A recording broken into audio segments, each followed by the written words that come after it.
Yo, yo, yo, what it do now? Just a babe. You already know mine. So here we are. Another one, controversial conversation, 4 quarters setup, new setup where we talk about different things in I guess you would say, new structure. I take 4 different things that I want to talk about and break those down. And today I'm going to actually add a little something else, and I'm going to give you 4 things to keep your eyes on moving forward. I don't know. It's just a lot of fours. And I know you didn't ask me, but I guess people might be like, why the fours? And it's just something with the foe. You know what I'm talking about? That foe quotas. But, anyways, first quarter. So I know we've been talking lately about the early voting, will it, won't it, will he, won't he type situation going on in Georgia.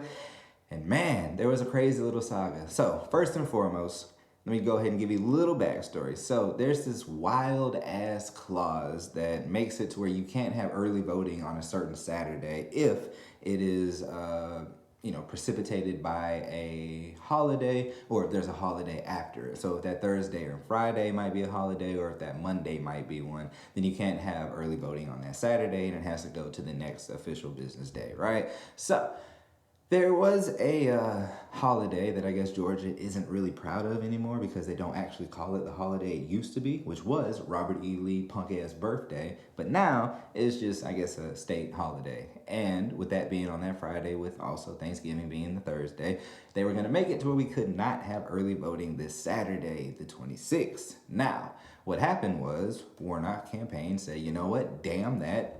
We need early voting. It is the right of the citizens. And they went ahead and put a lawsuit in. And you know what? They won, y'all. And it's like, yo, cool. We get early voting on a Saturday. Y'all got to go out on Saturday. But wait, hold up. Now, here come the bad guys. Here come the villains. Once again, Republican obstructionism and lawyers on the behalf of the state filed an appeal to try to stop early voting on Saturday that had been won in the courts, right? But the Supreme Court the Supreme Court of Georgia Supreme Court unanimously, struck down that appeal and said, nah, bro, what we gonna do is we gonna let the people vote. So I say this to say that we can vote early Saturday. It is the only Saturday for this runoff, which is a very, very crucial election. Even though Democrats have taken back power of the Senate, they lost the House, but this is very important because we need all of the power that we can get within the Senate to do certain things. We potentially could with 51 or 52, even though I know Kamala has that vote, even though she doesn't always want to use it when she needs to, and we'll be doing parliamentarian bullshit. Aside from that, the thing is, if we were to get that one extra person, we could do things like get rid of the filibuster. And I have a very, very special thing coming soon that I'm going to talk to y'all about that. But until then, split the quarter and hit the second one. So, yeah, this is going to be actually a little bit somber. I know we normally like to joke around and be giddy and things like that, but it's quite clear that in the United States there is an issue. There is an issue surrounding gun violence and gun culture. Now, I know the first reactionary statement is guns don't kill people, and that's fine. I get that. We can use that as a narrative, as a talking point, that's fine. I don't really care. But the fact of the matter is, guns make it a little bit more easier and they're a little bit more lethal of a killing machine than other things that could be easily accessible. So therefore, guns might not be the thing that kills, but guns give access and make it a little bit easier. And we have had issue after issue after issue to the point that we have become so numb to it, right? Except for the ones that become victims and except for the ones who have to bury them. Those are the ones who are not numb. And at any given moment, that could be me, that could be you. So the problem that we have right now is not talking about the actual instrument, but talking about the people who use the instrument. We have got to deprogram the culture.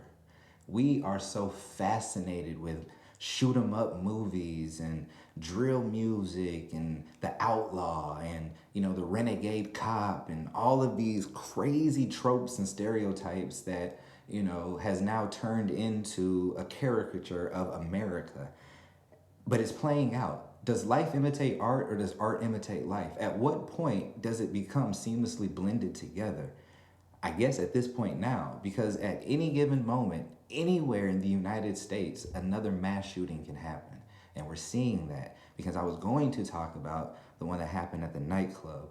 And I'm just sitting here like, bro, another appears to be biased hate crime perpetuated for no other reason than just to do such. Now, they're going to obviously have the investigation go into what they need to do, but this person is literally sitting with 5 charges of murder and other charges to include potentially biased motivations. So, but before I could even finish researching into that, there's a killing over here at the Walmart in Virginia. I don't mean over here in Georgia, but the Walmart in Virginia with the Walmart manager who just happens to just walk off into the workroom and just start shooting and ends up killing 6 people. Like, I'm not exactly sure what it is at this current moment. This is a multifaceted issue, obviously. It's not one issue and it's not one solution. You can't just say we need common sense gun laws and that's going to stop everything, because it doesn't stop the criminals. You can't say, hey, we're going to take the guns away from everybody, because that doesn't do anything. And it leaves us not able to protect ourselves in the event that something happens. There is an interconnectedness between Americans and guns. I get the Second Amendment. A lot of people don't. And we really need to break that down. And I want to, but I don't want to make this too long. So remind me, I need to talk to y'all about the Second Amendment and the proper reading or the proper interpretation of how you can interpret it to actually mean what it's supposed to mean, even in modern terms, by following the historical documentation. But enough of that. Anyways, like I said, y'all, gun violence in America is so common stance at this point that talking about it seems like, duh, it happens. But it shouldn't. We should not be that desensitized. We should not be that dissociated from life, like just out of here, so vacant in our minds that we just checking out, right? Like we cannot allow ourselves to do that. So we have to continue every day to fight to make it safer for the LGBTQ community. There is no reason why, just because you're enjoying yourself for whatever sexual orientation you have, it does not matter. If you're out and you're having a good time, you should not have to think about, damn, will I make it home tonight? Not because I've been drinking, but because I might get shot. That is horrible. Like, with everything going on in life, the little bit of moments that we get to just enjoy ourselves should not be taken and should not be slain by some mass murdering, heinous asshole who's just fucked up in the head, which is another issue, the mental health crisis that we need to really, really examine and take another look at. And then we got drug issues. Bro, there's so many issues. So I'm not trying to sit here and solve it, but I am going to continue to sit here and bring awareness to it. We need to have the hard conversations. Third quarter. Yeah.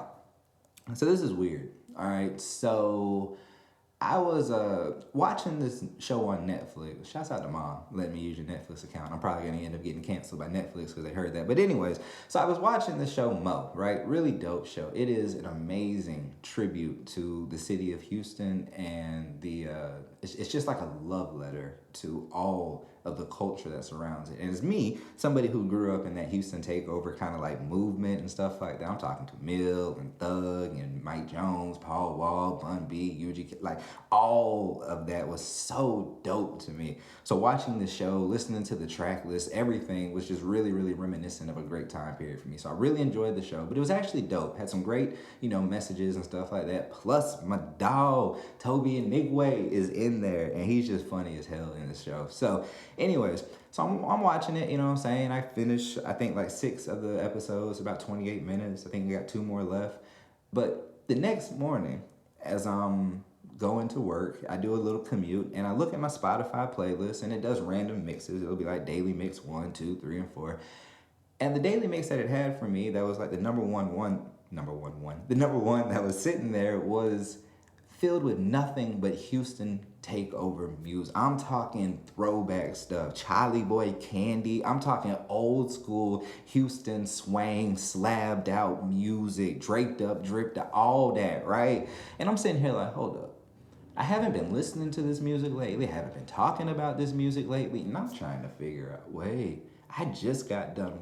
Are you telling me that these things are so interconnected that they're actually being able to tell that when we watch a show right here that it can influence the decision to listen to something here, or create and cater a whole playlist and influence us to literally go listen to that, something we wouldn't have listened to normally, but just because we actually watched this, she led us another path. And it makes me question everything. And there is a book, y'all, there is a book that I've spoken about that I'm in the middle of reading, and it is very, very fascinating, and it is actually very, very terrifying at the same time. And it is called Surveillance Capitalism, y'all. And it is talking about how these algorithms and how these corporations, how they're using certain things to kind of really dictate our lives from a beginning to an end. Real quick example would be something like, you wake up in the morning, first thing you do, you look on your phone, you see a Taco Bell ad, cool, all right, whatever. Now you're driving to work and, you happen to put on a podcast that it actually randomly selected for you. You don't normally listen to this one, but it's like, oh, that's an interesting topic. I kind of want to listen to that. But within that one, randomly, there's a Taco Bell commercial, Live Moss, whatever. And now as you're going home, somehow Google Maps says there's a detour this way. We need you to go this way. And now somehow this way, you just randomly happen to see a Taco Bell to your right and you end up getting it. Now, did you make the decision to get Taco Bell, or was it thrusted upon you due to the other things going on within this ecosystem of your devices, with your cell phone and your car, your Bluetooth, all of these things combined? Very, very scary situation and place that we are at. And I recommend you guys reading this book and arming yourselves with that kind of knowledge to understand that the decisions that you're making, sometimes you are not making. And I know that's a scary thought. That's a scary place to be, but that's where we are. And we have to address that. We cannot be afraid of things anymore. We have to move forward. And moving forward into the fourth quarter, I will tell you that I am bringing you Wisdom Wednesday, even though it is Wu-Tang Wednesday. You already know what that means. But Wisdom Wednesday today, y'all, and I'm speaking of fear, and I'm speaking of doubt, right? So I was talking to my dude last night or yesterday, and I was really, really frustrated about the fact that I'm taking these courses for social media management. I'm getting hyped. I'm getting excited. I'm like, yo, I could really start getting some contracts, getting some jobs. But the overthinker in me decided to look up the demographics of this industry that I'm trying to infiltrate. And I happened to see that at least the thing goes 61-38% when it comes to male, right? Female, or 61% female, 38% male. And I think there's like a 1% other, whatever they, might claim. Cool, right? I'm like, all right, I get it. Seeing digital media, that might be more of a, woman-generated industry. I don't know. Cool, whatever. But then it breaks down the race, and it says 71% of all social media managers, based off of this study, which decided to look at over 30 million accounts, are white people. And I'm sitting here like, okay.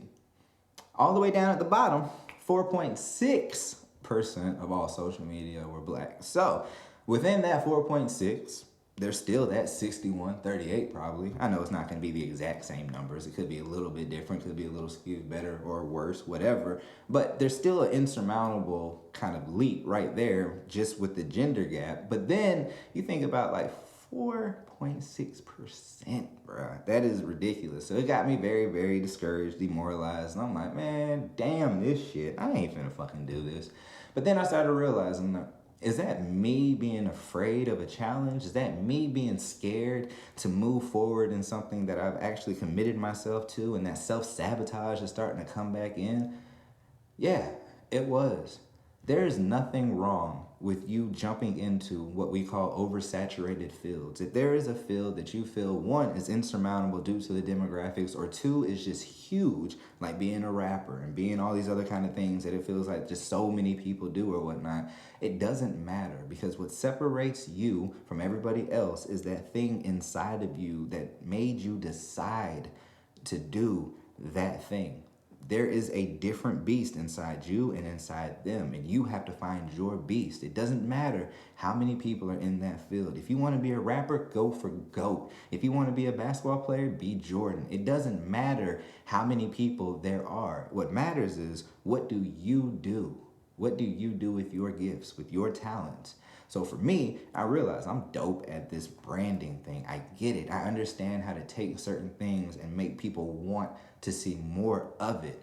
Might not necessarily always be with the show or with the things that I'm doing, but I understand how to talk to a client and how to make this person understand what their journey's supposed to look like.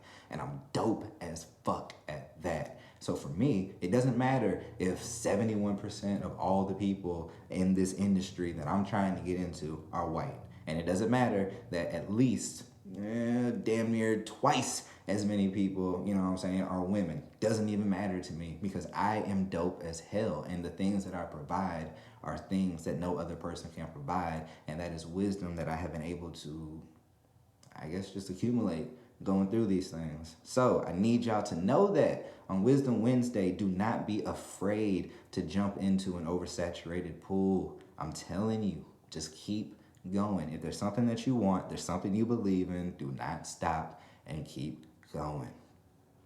All right, so real quick, 4 things that I'm gonna leave y'all with. Herschel Walker is essentially kind of living in Georgia, but residing in Texas, and he's getting weird tax breaks, and there's probably gonna be an investigation into that, so check that out. We are in the middle of what the UN and them are calling I don't know if it's the UN, maybe just the CDC, but they're calling it a triple-demic. And essentially what that means is due to the fact that the past couple winters that we've been in COVID protocol, certain things haven't happened. Certain vaccinations haven't come through, which is why we have an outbreak of measles, and that's not even part of the triple-demic. That's crazy, but yes, measles is back. ABC News report, check that one out. But aside from that, the triple-demic is the flu is coming back rampantly. COVID numbers are starting to spike, and there is RSV, which is attacking the children and which is attacking the older people. And y'all, this is sad and frightening to see. I heard a very heartbreaking story. It ended up being a little bit better, but the people were so helpless. The hospitals were helpless and they couldn't do anything. And we have a very, very serious health situation going on. Twitter still in a downward spiral ever since Elon Musk decided he wanted to buy it for the 44 mil, and I'm enjoying watching all of it because damn him. And there's, like I said, another mass killing. There was the stabbing in Idaho. I didn't get a chance to really talk too much about that, but 4 college students, I believe, at the University of Idaho were stabbed to death in their common room. And I just don't, I don't know. I'm so tired of constantly seeing just this disrespect for life, this lack of caring, this lack of empathy. I don't know. I really don't. But I'm not going to leave y'all with that. You already know. So tomorrow being Thanksgiving, or as some people call it, Happy Slaughter's Day, because once again, it's an American holiday that is really just born, out of, tragedy, travesty, and trife. It's sad, but if you're eating, enjoy it. You know what I mean? And like I said, y'all take care of each other. Spend some time with your family. Enjoy this time that you have. If you got it off, definitely enjoy it. If not, get that money. You know what I say. 1 thing for sure. 2 things you know. Every day, we gonna get some dough. And I love y'all, man. Anyways, that's all I got for, what's today? 11/23. Until I see y'all again, it's Jokesta Babe. You already know. 2 things. Y'all be good. Y'all be great. It's Jokesta.